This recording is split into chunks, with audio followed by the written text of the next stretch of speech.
What a year it has been, huh? Well, I began my channel a little bit more than a year ago, and it has been wonderful and exhausting and uplifting and heartbreaking, a little bit of everything.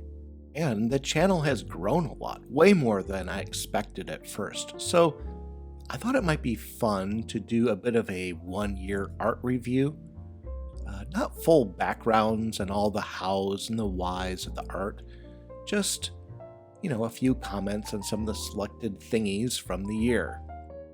I should introduce myself to those that are new here. I am Brian, aka Baru, and what you'll find on this channel, let's get in the spirit of the season. It's like a potpourri of art projects. Some things I know and I use often, like cinnamon and oranges, and there are other bits that might be completely new to me and I'm not quite sure if it's good or bad, like cardamom pods or pine cones. I have no idea if I want that in a potpourri, but you know what? Let's try it.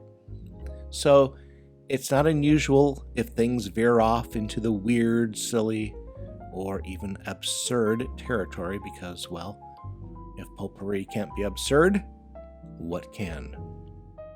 I'll start with this sketchbook. It has a sticker made by my friend Isabelle. The link to her information is in the description. Kind of a cool, surreal moth there. I'm going to go sort of chronologically from last January, and one of the first projects I did was this self-portrait in a style called circulism. Nothing but circles here, made with colored pencils. And what is that weird mark?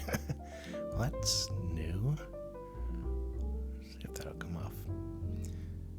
Nope. Well, anyway, I do enjoy that style of circulism. Did a couple of those over the year, and I thought this was one of the more successful ones. I also intended to do the 100 Heads Challenge, and I haven't given up on it, but it's intended to be done in 10 days, and it's been over 10 months, so do the math. But I do love doing graphite portraits, and I tend to prefer these type of real, normal, everyday people. I find them much more interesting to draw. And here's a few more. I was trying to challenge myself with different types of faces and expressions and, trying to be fairly lifelike. And I think that overall these met the challenge, I think. Well, let's move on to a different sketchbook. I probably used a dozen or 10 or 15, I don't know, however many sketchbooks this year, so we'll be changing them quite often. I do really like this dark drawing here. It came out of an experiment with ink bubbles, and that's what's giving it that texture in the background. The face is done in charcoal, and as I look at it, I just love the fierceness in her eyes. It's, I think, really penetrating, and it's got a mood. And this book is adorned by a sticker that is designed by Deb Turcio over at Debbie Draws Funny, and I'll put her information in the description as well.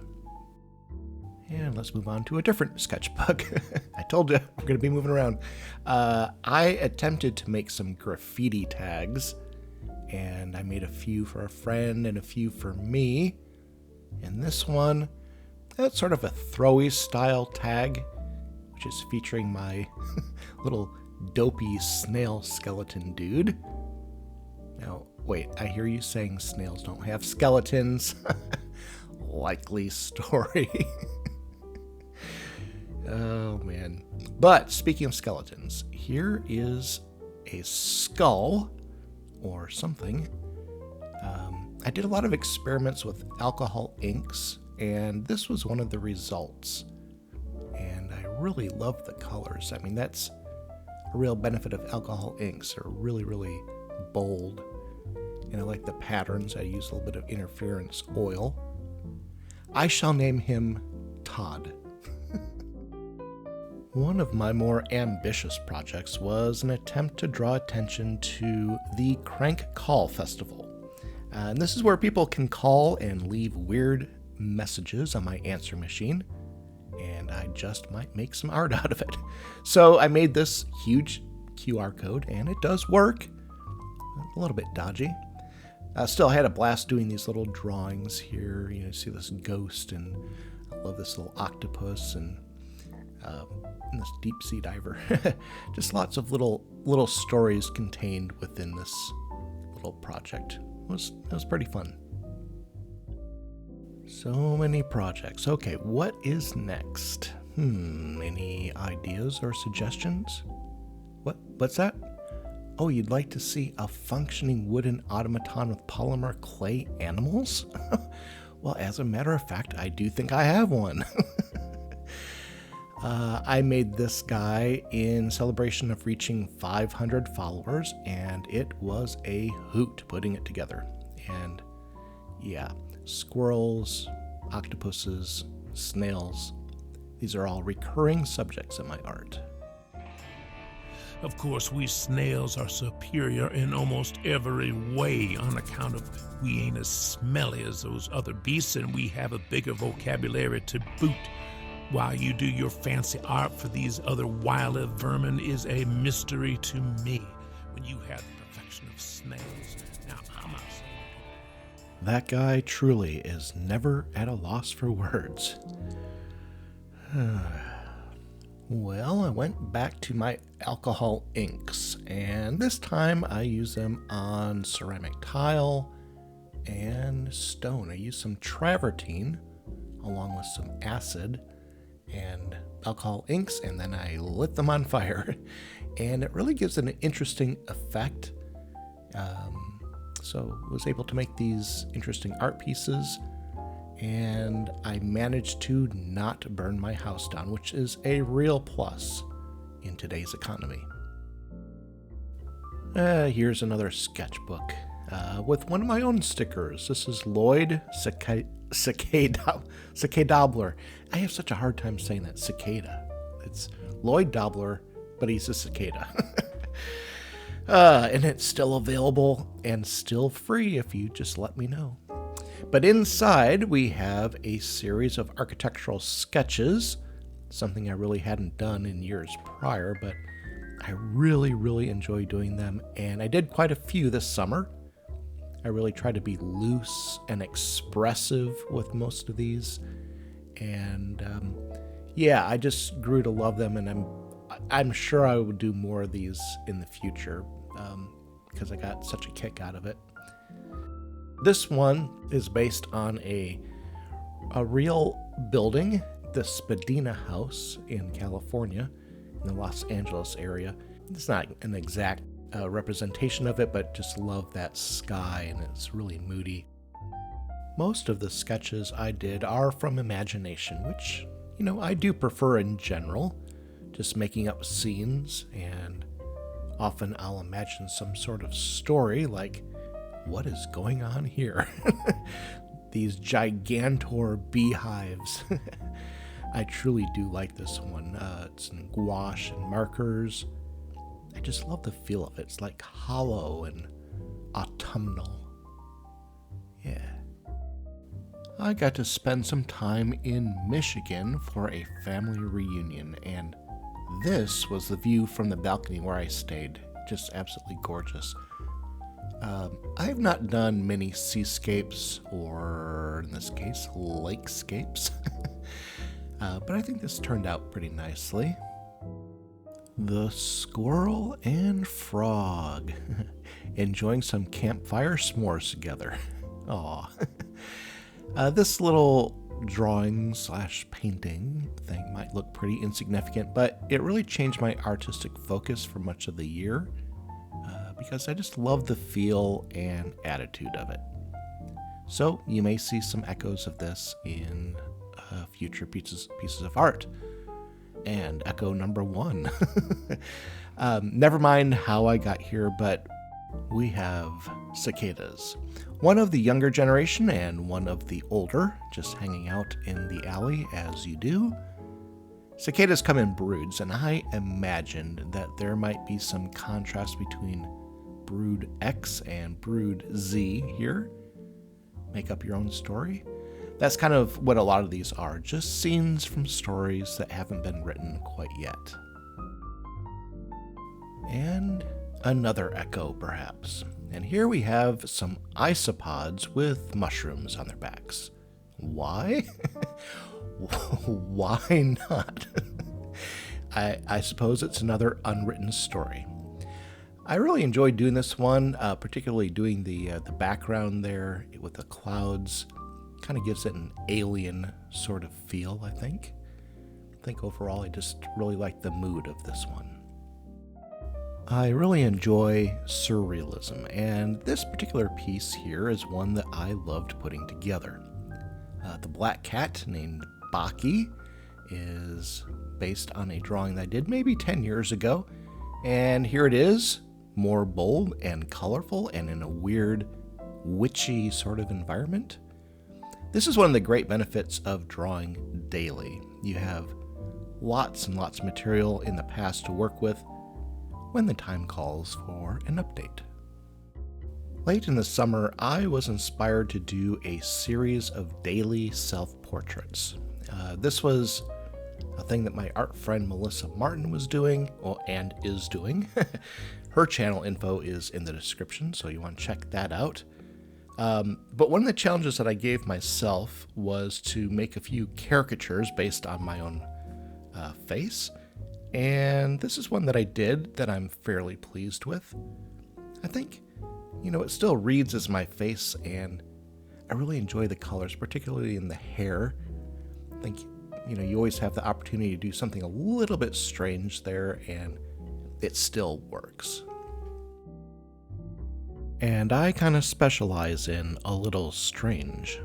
This project is one that I made with an adjustable mini press. I have these little blobs that I can move around, print them, and I'd make all these little strange little guys. It was totally fun to make, and I did give these prints away at a local art exchange box, so I don't have them here. So this is from an older video that you can watch in its entirety if you'd like. Now for me, one of the most unlikely art successes I had was a collaboration I did with my friend Oksana. She remade one of my artworks in her style, and I did one of hers in mine. And seeing as my style is experimenting, I did something I'd never tried before, which was kind of a cut paper sort of thing. And I think it turned out really, really nice. Good colors, visual depth, like literally 4 inches deep. Lots of fun. And another sort of collaboration is it's this one right here. A follower of mine had suggested that I do Howl's Moving Castle in my sort of architectural sketching style. And even though I hadn't seen the movie, I did it the best way I could from some reference photos, and I like how it turned out. I like the colors and the action on it, kind of vibrant, and I still haven't seen the movie. I feel bad. I did read the book though. It's somewhat different in content, but this is the movie version. Moving on to yet another sketchbook. This one has a sticker that I created of a little, sad angel kind of guy. In October, I did a bunch of art challenges, including Inktober, that sort of thing, and I did 93 different drawings. So I thought I'd just flip through a few of them. These are pretty recent, so I'm not going to spend much time explaining all the prompts and everything. I think drawing challenges can be a really good thing for us to do on occasion. It kind of makes us approach things in a way where we don't have complete control over everything, and I think that can be a really great thing for creativity. There's nothing wrong with having a certain focus in art and maybe subject or media. We do the same things. That can be a wonderful thing. I personally love to explore, though. Many of the things here, for instance, I wouldn't have thought of had it not been for some external prompt. Horizon on this one. I never would have drawn a drunk squirrel, but I did. Let's see, in the case of this one, have, or, to cut in half, made me recall this peanut butter and jellyfish sandwich that I drew before, and I'll cut it in half. So I might have a demented sense of humor, but I don't know, I got a kick out of it. I do really like this scarecrow in particular, just the line work and the expression there, and I just had a lot of fun doing some different things this past October. Sometimes I will go to the thrift store and I will pick up a little piece of art. And it is amazing what you can do with a 50-year-old lithographic print, isn't it? Either deface them or upcycle them, kind of depending on your point of view. I just really felt that this piece needed a rabbit and a fuzzy purple monster. Yeah. Check out this video. I think it's a lot of fun.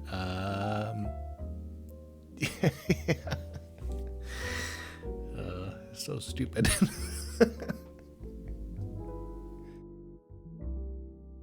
And now, a word from our sponsor. Sophisticated elegance. Timeless functionality. Esculent protein. Charcutes for the distinguishing omnivore. Find Charcutes wherever fine meat and cheese-based jewelry is sold. Tell them Baru sent you. Moving right along. This year, I also spent many Thursday evenings doing live sketch sessions online with the Art Hang Party. Definitely check out the description for the deets on that. Partially, I wanted to work on quick sketching, which for me is very humbling. But here are a few of the more successful sketches, a couple minutes, 2 to 5 minutes mostly. But we did so many sketches this year. I mean, we did 100 cats and 100 pugs in 100 minutes. So yeah, we got lots and lots of drawing. It's a great, fun group, and I can't recommend it enough. Now, this sketch is from my recent self-portraits, and I did this in an experimental scribble style, which is kind of new to me. But I'm really pleased how this one turned out, and I'm going to do a little bit more of this sort of thing, I think, in the future. This is a watercolor painting that was mailed to the owner of this dog as a bit of a remembrance of her. The owner was very pleased with the gift, and I was too. I think it's probably one of the better pieces that I've done this year. And although I don't have it anymore, this is a video I took of it before I sent it off. And here is, there goes an olive. Tasty. This painting was done as part of an art swap, but this is really the sort of style that I was doing this year. Kind of cute creatures out in nature, doing their thing, some sort of story going on there that I don't know what it is. This particular one has sort of a hidden Doctor Who reference. If you can catch it, you get the bonus points. I don't know what you'll do with those points, but save them up and redeem them before the end of the year. Well, I hope you had fun with this year in review, and if any of this art sparked your interest in particular, most of these are explained further in past videos if you look in my channel content, and there are lots more. I just didn't have a chance to get to them all. So please like and subscribe if this channel is your cup of tea, or wassail or the drink of your choice. I certainly do appreciate your support so much. And I will be back next week with a little bit more. Until then, bye-bye. You have the perfection of snails. Now, I ain't saying they don't have any redeeming qualities. I do hear the squirrel makes a mean campfire snoring. The octopus, well, it is also a mollusk, almost like a brother to me, but I must put my foot down when I say, well, not my foot, but you understand what I'm saying. I'm sure you do, foot or not. It is like comparing that Mona Lisa to one of them there Picasso abominations. It ain't